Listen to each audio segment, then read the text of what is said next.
Hi friends, అందరికీ నమస్కారము. ముందుగా నా ఛానల్ చూసే ప్రతి ఒక్కరికి ధన్యవాదాలు. ఈ ట్రాక్టర్ చదును చేయడానికి 2 ఎకరాలు బిట్టండి. ఇది మొత్తం చదును చేయడానికి అని చెప్పేసి పిలిచాము. అయితే ఇతను మటుకు చాలా అనుభవస్తుల్లో ఉన్నాడు. అనుభవం చాలా ఉందని చెప్పాలి. ప్రతి ఒక్కటి చాలా క్లారిటీగా కాలుతున్నాడు. మనకి ఎక్కడి వరకు కావాలంటే అక్కడి వరకే నీట్గా చేస్తూ ఉన్నాడు. ఈ జాండీర్ 5210 అనే ట్రాక్టర్ కూడా మంచి పర్లేదు, బాగానే ఉంది. చదును మటుకు బాగా చేస్తున్నాడు. పొద్దున 9 గంటలకు మొదలు పెట్టామండి. 2 ఎకరాలు కూడా అయితే ఎగుడిదిగుడిగా చాలా, అంటే ఒక చోట అనేది నీళ్లు బారదన్నమాట.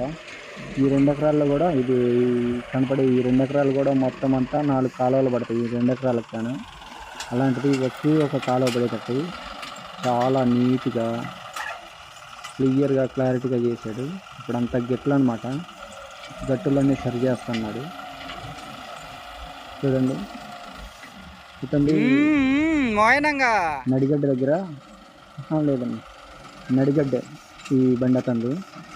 చాలా ఎక్స్పీరియన్స్డ్. నీట్గా పొలాన్ని జాగ్రత్తగా చేస్తూ ఉన్నాడు. ఇంకోటి ఏంటంటే, ఈ ఏరియాలో మాకు మొత్తం అంతా రాయి కొట్టుడు, చెట్టు బాగా తగులుతుంది. అయినా కానీ ఎటువంటి భయము లేకుండా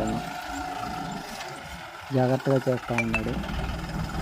గట్టిగానే ఉందిలే, తగలలేదులే, రాయికి తగలలేదులే, ఊగింది మోయనంగా. మన రైతులకి కేవలం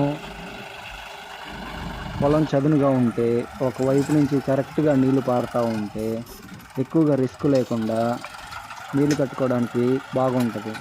ఎక్కువగా రిస్క్ ఉంటే పొలం అనేది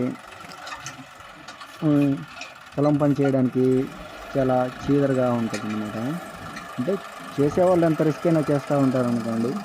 ఒకరు ఇద్దరు ఉండేవాళ్ళు ఎక్కువగా పొలం చేయాలంటే ఇలా రిస్క్ ఉన్న పొలాలను ఎక్కువగా చేయలేరు అనమాట. అందుకని చెప్పేసి కొంచెం ఖర్చు అయిపోయిందని ఈ పని చేపిస్తున్నాము. చూడండి, చాలా క్లారిటీగా బాగా చేస్తూ ఉన్నాడు. మన రైతులకి కావాల్సింది కూడా అదే. అయితే ఇతను పని చేయడం కూడా కొంచెం ఫాస్ట్గానే చేస్తూ ఉన్నాడు. కొంతమంది అయితే నడవాలా వద్దా, బండి నడిస్తే డీజిల్ అయిపోతుందేమో అన్నట్లుగా చేస్తూ ఉంటారు. చాలా మందిని చూశాను అలాంటి వాళ్ళని. కానీ ఇతని మటుకు అలా కాదు, పర్లేదు, ఫాస్ట్గానే చేస్తూ ఉన్నాడు. ఇది నడిగడ్డ అంట, ఎక్స్పీరియన్స్డే, బాగా చేస్తూ ఉన్నాడు. మీరు కూడా ఇలాంటి పనులు ఏమైనా చేయించాలి అని అనుకుంటే మంచి ఎక్స్పీరియన్స్ వాళ్ళని పిలిపించే కాకండి.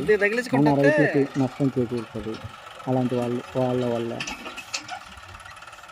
అందుకని రైతులను గమనించే వాళ్ళని చూసి తెలుసుకోండి. అందరికీ నమస్కారం. మళ్ళీ ఇంకొకసారి.